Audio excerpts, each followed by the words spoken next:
নমস্কার নমস্কার শুভ বিজয়া এবং সুরঞ্জন স্যারকে অনেক অনেক ধন্যবাদ জানাই। আমি একজন 4 পাস মেয়ে, তো আমি ভালোভাবে কথা বলতে পারি না, তো সুরঞ্জন স্যারকে ধন্যবাদ জানাই যে আজকে আমার হাতে এই মাইকটা তুলে দিয়েছেন। কিন্তু আমি আজ 1 বছর আগে মাইলে খাই না মাখে না পরে আমি সেটাও জানতাম না, কিন্তু আজ 1 বছর আগে আমার আপলাইন সিনিয়র বুদ্ধদেব স্যারের জন্য একটা বিপ্লব চাইব, যিনি আজ আমার জীবনটা হলো পরিবর্তন করে দিয়েছেন। আর এবং গোপাল স্যার প্রতিনিয়ত আমার সাথে মাঠে নেমেও বা ফোনে কথা বলেও আজ প্রচুর সহযোগিতা করেন, তো তার জন্য একটু বিপ্লব চেয়ে নেব। তো তার আগে আমি বলি যে এর আগে তো আমার জীবনে বেঁচে থাকার মানেটাই ছিল না। আমি একজন বিধবা মহিলা, আমার 2টো ছেলে আছে, তো আজ 17 বছর আমি বিধবা হয়ে আমার বাবা মায়ের কাছেই থাকি। তো তারপর আমার পেশা ছিল মাঠে খেতে গোবর কুড়ো এবং মাঠে ধার হইতাম। তারপর কিছুদিন পর একটা মহিলা এতে কাজ পেয়েছিলাম, তো সেখান থেকে তেমন কিছু আসতো না। তো একদিন আমি আমার ছেলেদেরকে হাতে 10 টাকা পয়সা দিতে পারতাম না, সবটাই দিত আমার মা বাবা এবং আমার ভাইরা। তো একদিন একটা সাইকেল খুঁজছিল, তো সেদিন আমি আমার ছেলেদেরকে একটা সাইকেল কিনে দিতে পারিনি।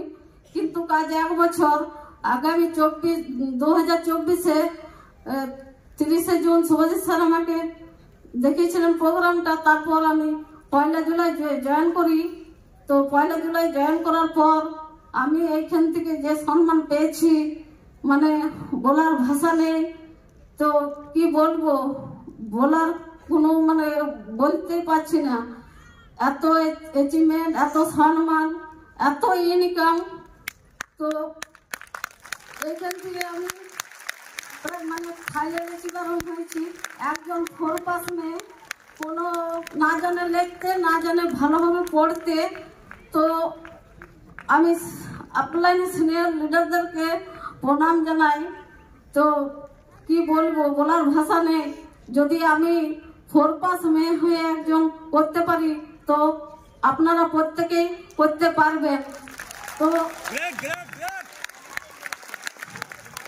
আমি এখন একটা দিন ছিল যে আমার ছেলেদেরকে একটা আমি সাইকেল কিনে দিতে পারিনি।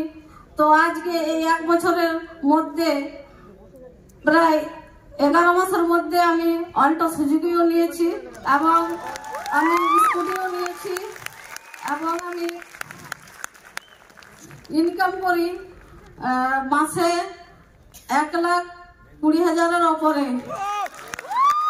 তো আমি আমাদের চন্দন স্যার বা আরো স্যাররা মর্নিং মিটিং হয় আমাদের সকাল 6টার থেকে।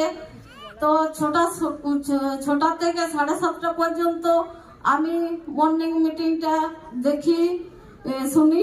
তারপর আমি ফিল্ডে বেরিয়ে যাই ঘর থেকে 9টা 9:30-র মধ্যে। তো আমি বাড়ি ফিরি রাত 10টা 10:30 9:30 11টা এবং আমার ছেলেও আমার সাথে থাকে সব সময়ে।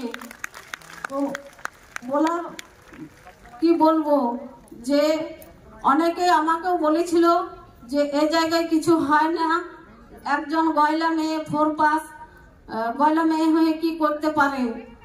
মানুষের কাছে আমি আঘাত অনেক কিছু পেয়েছি, অন্য লোকের গাড়িতে চেপেও আঘাত পেয়েছি, কিন্তু কি বলবো, তাদেরকে আমি যোগ্য জবাব দিয়ে দিয়েছি যে আমিও নারী, আমরাও পারি, তাহলে আপনারাও পারবেন, চেষ্টা করলে মানুষ সবাই পারে। কিন্তু আপলাইনে সিনিয়ররা যেটা বলে সেটাই আপনারাও করবেন, দেখবেন আমার মতন আপনারাও সাকসেসফুল হবেন। আমাকে গোপাল স্যার ফোন করে ম্যাডাম এই ম্যাডাম ওই, আমি বলি হ্যাঁ, হোক কি না হোক আমি হ্যাঁ, আমার মুখ থেকে এই যে পর্যন্ত কোনোদিন না বেরোয় না।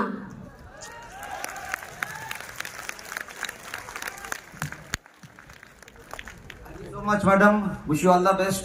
আগামী দিনে আপনি আরো এইভাবে অ্যাচিভমেন্ট পেতে থাকুন। আমাদের পরের ইন্সপিরেশনাল লিডার যিনি পেশায় একজন রাজমিস্ত্রি ছিলেন।